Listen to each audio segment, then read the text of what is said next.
Assalamualaikum warahmatullahi wabarakatuh.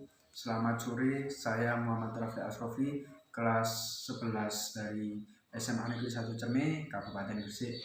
Sebelumnya yang saya hormati para dewan juri, izinkan saya untuk menyampaikan argumen saya sebagai tim oposisi yang berkebalikan, bertolak belakang, tidak menyetujui mosi yang sudah tertera. Mengenai pemerintah yang menggunakan influencer sebagai penyampai kebijakan pemerintah, bagi saya itu tidak masalah dan saya mendukungnya, karena sekarang diutamakan adalah bagaimana sebuah informasi itu bisa tersampaikan ke masyarakat.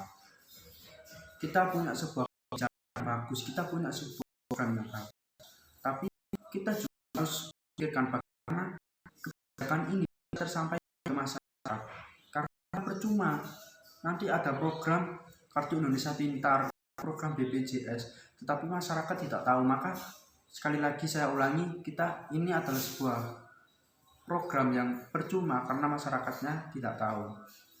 Sehingga dengan kita bekerja sama dengan influencer menggunakan sosial media, kita sudah beradaptasi juga dengan zaman sekarang, di mana kita sudah tidak seperti dulu lagi. Kalau dulu mungkin dari pemerintah kemudian nanti turun ke daerah, kemudian ke kabupaten, kecamatan, ke desa, baru dari kepala desa diumumkan ke rakyatnya, ke warganya, itu kan kadang tidak sepenuhnya. Tapi ketika kita menggunakan sosial media, di mana zaman sekarang ini hampir semua orang itu memiliki handphone, setiap orang selalu memegang gadgetnya. Nah, dari situ semua orang bisa mengakses informasi itu dengan mudah. Kita sudah tidak membaca koran, ya masih ada yang membaca tapi kan jarang.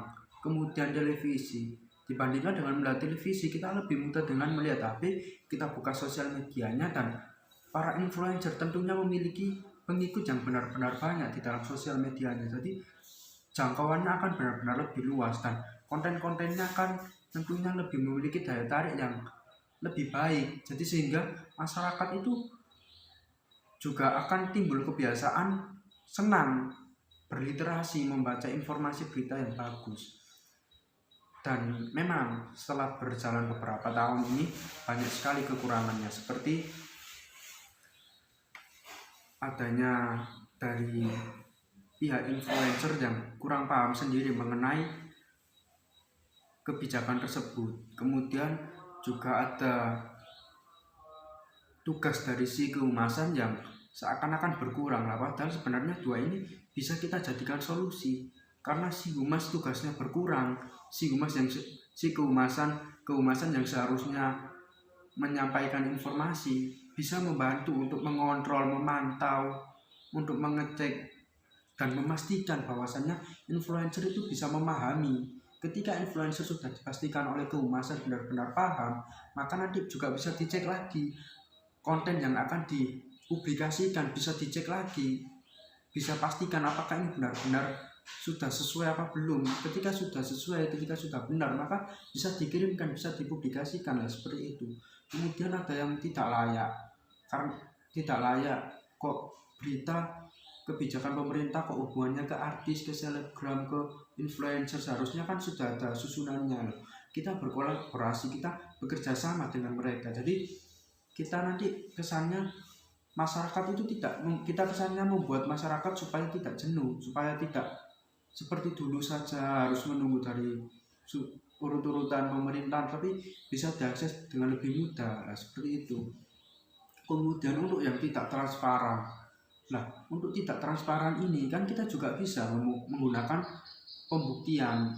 Kita kita melakukan pendataan, jadi kita data, kita dokumenkan, kita buktikan, tercatat semuanya.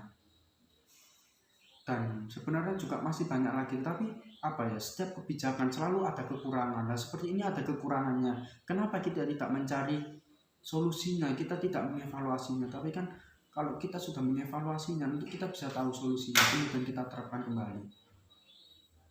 Sekian yang dapat saya sampaikan, mungkin banyak kekurangan, kesalahan, saya mohon maaf. Wassalamualaikum warahmatullahi wabarakatuh.